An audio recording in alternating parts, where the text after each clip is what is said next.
Encantado de estar aquí con ustedes. En primer lugar, como no, agradecer mi presencia aquí a la Asociación Ibérica de Fotocatálisis, encabezada por su presidente, David Almazán, a todo el equipo técnico que ha sido responsable de que todo esto marche bien, a Levenger, que es la empresa que me facilitó el aparato que vamos a desarrollar ahora para hacer el estudio que realizamos, y a la Universidad Complutense de Madrid, a la cual pertenezco, soy profesor de la universidad en la titulación de Podología y colaboro estrechamente con el Departamento de Microbiología de la Facultad de Medicina. Para mí es un verdadero orgullo estar aquí entre todos ustedes porque, igual que estábamos hablando de lo circular y lo renovable y lo reutilizable, creo que también tiene un enfoque circular como la ciencia sanitaria y la ciencia tecnológica aplicada a instalaciones, urbanismo, carreteras, etcétera, al final se unen en pos de mejorar el qué, de mejorar la calidad de nuestras vidas y de mejorar la calidad de nuestros pacientes en el caso que nos ocupa.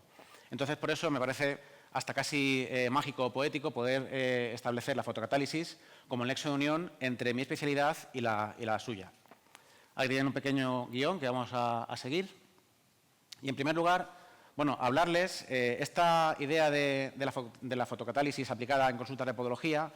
surgió a raíz del COVID, en el cual la presencia del virus en el ambiente de todo el mundo estaba golpeando fuertemente la salud de los sujetos. Y, cómo no, en las consultas de podología pues también había COVID, ¿no? Pero no solamente había COVID, sino que también había otra serie de partículas, como microorganismos tipo fúngico o bacteriano, que podían interponerse o podían afectar a la salud propia del trabajador, del podólogo en este caso, y del paciente.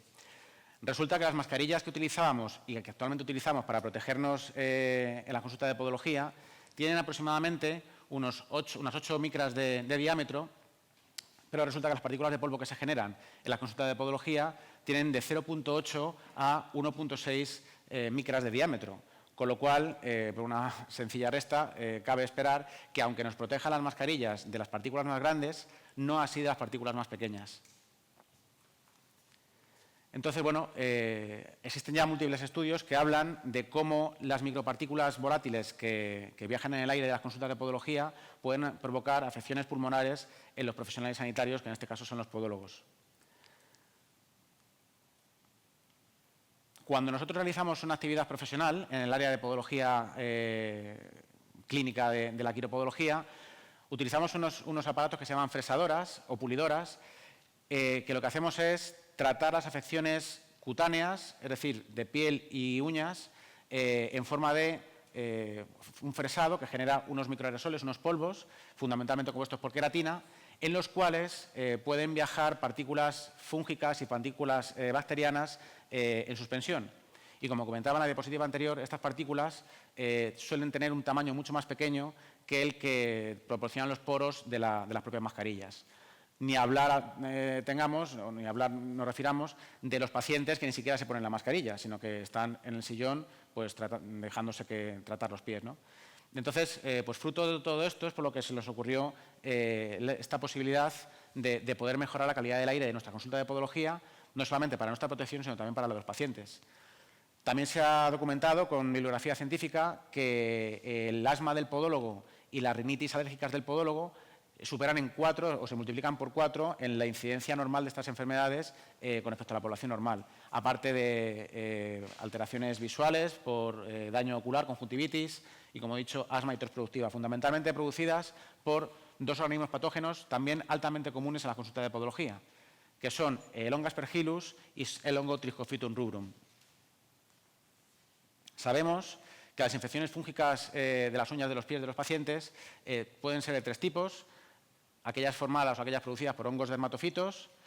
un 90%, en la mayor parte de los casos son hongos dermatofitos, es decir, hongos que se alimentan de las partículas de queratina de nuestras uñas. Dentro de este porcentaje de hongos, el Trichophytum rubrum, como comentaba anteriormente, es el más llamativo, con un 80% el género Trichophytum y, en concreto, la especie rubrum en un 75%. Con lo cual, si además sabemos por la bibliografía científica que este hongo es uno de los más propensos en generar asma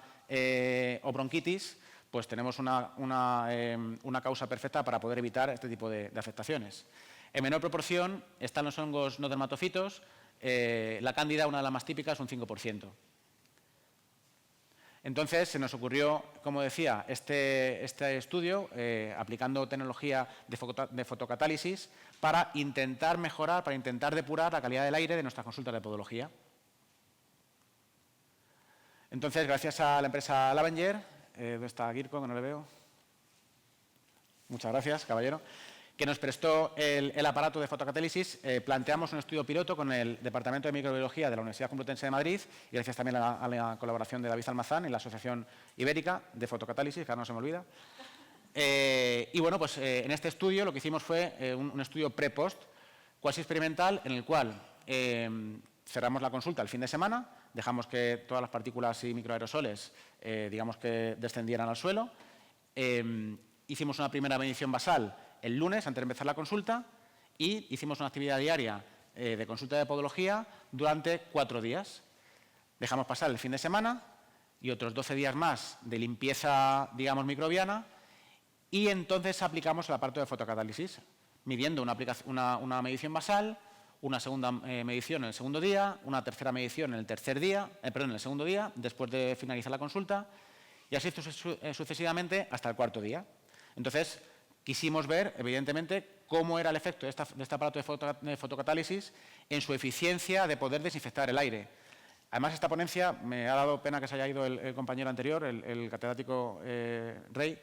porque está muy alineada con los objetivos que él planteaba, o con la futura línea de investigación que planteaba, acerca de cómo se puede aplicar esta tecnología en el medio sanitario. También tenemos una compañera que luego nos va a deleitar con su ponencia en atención primaria, pero creo que es una oportunidad muy buena para poder poner los pies en el suelo y, sobre todo, para poder plasmar a nivel práctico la utilidad sanitaria y científica que tiene esta genial tecnología a la hora de poder desinfectar consultas sanitarias, no solamente la podológica, porque digamos que ¿quién no ha ido a un dentista? ¿Quién no le han quitado una muela, no le han hecho un empaste? Y en casos extremos, ¿quién no ha tenido un implante? ¿Quién no le han puesto un implante en una muela, ¿no? Donde se levanta el seno mandibular, etcétera. Estamos exponiendo tejidos vivos al entorno externo, se nos exige con parámetros de sanidad vestirnos de torero, como digo yo, estériles, con guantes estériles, instrumental estéril, cuando resulta que el aire en el que estamos practicando la cirugía resulta que no está estéril. Y vaya que sí no está estéril, como que los estudios hablan de la contaminación que tiene el aire de una oficina o de una consulta de podología, ¿no? Bueno, ¿cómo hicimos el estudio? Aplicamos un aparato de filtrado de aire con Lavenger, como digo, de la empresa, que tenía la capacidad de aspiración de 200 metros cúbicos por hora. En la habitación que se colocó, calculamos que aproximadamente en 12 minutos estaba toda la habitación desinfectada o purificada, mejor dicho. Se basa en un catalizador impregnado de dióxido de titanio y una luz ultravioleta de 36 nanómetros y 12 vatios de potencia. El aparato lo aplicamos lo pusimos, mejor dicho, lo colocamos justo en los pies, nunca mejor dicho, del sillón de podología, donde se generaba la mayor cantidad de materia orgánica, de microorganismos, y en ese mismo lugar aplicamos un aparato de medición que ahora les enseñaré para poder recolectar la calidad del aire durante esa actividad profesional. Este fue el aparato de aspiración, es como una aspiradora de aire, en cuyo extremo colocábamos una placa de agar saburó o de agar destrosa, respectivamente para analizar presencia de bacterias o presencia de hongos. Y luego esas placas las llevamos al Departamento de Microbiología de la Universidad Complutense de Madrid, Facultad de Medicina, para que fueran incubadas durante 72 horas y luego para que fueran analizadas el recuento de unidades formadoras de colonias, tanto de bacterias como de hongos, y así ver, como en un estudio pre-post, poder ver los efectos de la fotocatálisis. Estos son los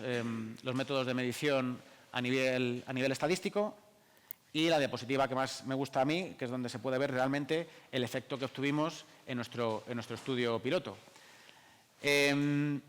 Pudimos comprobar que partíamos de una base... Bueno, pueden ustedes comprobar que las diferencias basales, es decir, las diferencias de medición de presencia de bacterias y de hongos, no fueron las mismas pre que post, pero eso simplemente es una condición azarosa dependiendo de las consultas de podología que se pasaron en la semana de antes, donde se cortó la actividad y se dejó el periodo de limpieza durante el fin de semana. Como bien comentaba el compañero anterior, la ventilación, en este caso no la mecánica, la ventilación natural influyó en que partiéramos de 30 unidades formadoras de colonia en el caso de las bacterias, en el pre con respecto a 166 en el post. Pero no nos importa, entre comillas, que hubiera unas diferencias basales, puesto que lo que nos importa luego, o lo que nos importa ahora, mejor dicho, es cómo disminuyó esas unidades formadoras de colonia. Se ve claramente cómo sin la fotocatálisis, en la primera medición que hicimos, el primer día de consulta, subió a 98 unidades formadoras de colonia, pero a 456 en la segunda medición. Y luego al final terminó quedándose en 60. Mientras que con la fotocatálisis, aunque empezamos con una medición mucho más alta de unidades formadoras de colonia, 166, en la segunda medición bajamos a 102, en la tercera a 92 y en la última medición a 32 unidades formadoras de colonia, con lo cual el porcentaje de mejora es más que evidente. Y con los hongos, pues muy parecido. Empezamos también con unidades más bajas sin fotocatálisis que con fotocatálisis, pero sin fotocatálisis, como pueden ustedes observar, las unidades formadoras de colonia se mantuvieron bastante estables en las 4 mediciones que hicimos, con respecto a la basal, mientras que con la fotocatálisis conseguimos mejorar de 44, fíjense, a solamente 2 unidades formadoras de colonia en la última medición del estudio. Por lo tanto, esto creo que son unos resultados bastante prometedores. Digo prometedores porque fue un estudio cuasi experimental que solamente duró 2 semanas de duración, de longitud, y esto debería hacerse con más cantidad de muestra, con más cantidad de placas de agar-saburó y con más mediciones. Pero en definitiva, es un resultado bastante bueno. Como conclusiones, como discusión podemos decir, sabemos que la actividad asistencial contribuye a la variación, y entre paréntesis aclaro, al aumento de las unidades formadoras de colonia, tanto en hongos como en bacterias. Sabemos que en 72 horas de incubación de las placas pudimos encontrar bacterias mesofílicas gram positivas, que fueron fundamentalmente aerococos, micrococos y estafilococos, y hongos ambientales filamentosos no dermatofíticos, como Penicillium y Aspergillum, que si ustedes recuerdan, Aspergillum era uno de los que provocaban el asma bronquial en los podólogos, en el estudio que les he presentado anteriormente. Y también sabemos que el uso de las mascarillas N95 que se utilizaron y fueron tan famosas en el COVID y que aún hoy se utilizan en las consultas de podología, pues no previenen aquellas partículas, no filtran aquellas partículas que sean de menor tamaño microbiológico. Y hasta la fecha no se conocen estudios, y que me corrija David, que creo que no, en el que se haya estudiado el efecto de la fotocatálisis en la depuración y desinfección del aire de consultas de podología. Y para finalizar, futuras líneas de investigación. Si se han dado cuenta en mi presentación, he estado todo el rato hablando sobre la consulta de podología que atañe al área clínica podológica referida a la quiropodia, es decir, al tratamiento de las afecciones dérmicas y ungueales que todos ustedes conocen, ¿no? Pero otro área de la podología que quizá no es tan conocida, sobre todo fuera del ámbito sanitario, es que el podólogo, aparte de podólogo clásico, si me permiten, y aparte de podólogo biomecánico, también hay un podólogo quirúrgico, un podólogo cirujano. Los podólogos podemos operar de manera independiente en nuestras consultas de podología, en el quirófano que tenemos habilitado para tal fin. Y, bueno, pues resulta que también sabemos, por metaanálisis y diferentes estudios, que la infección quirúrgica es una de las mayores causas que generan fracaso quirúrgico en la podología en concreto y también en la cirugía general, ¿no? Y traumatológica. Entonces, la cirugía del pie es una cirugía abierta. Me da igual que estemos refiriéndonos a una cirugía ungueal, que quizás es la que podemos asimilar como la cirugía más sencilla dentro del campo del podólogo, pero también operamos huesos, operamos tendones, operamos cápsula articular y músculos, operamos neuromas, fascitis. Ese tipo de cirugía es una cirugía abierta en la cual, como lo decía anteriormente, hay una exposición de tejido blando y tejido óseo al medio externo. Entonces, como decía, si se nos obliga a tener un traje estéril y a manejar material quirúrgico estéril, ¿por qué no se debe aplicar esta misma seguridad clínica para el paciente en el aire que está en contacto con la herida abierta que estamos exponiendo? La especialidad de pie diabético, también manejada por podología, la que curamos úlceras grado 4 con exposición de hueso, pues imagínense si es importante mantener la esterilidad o al menos la desinfección del aire que estamos respirando en el momento de la consulta.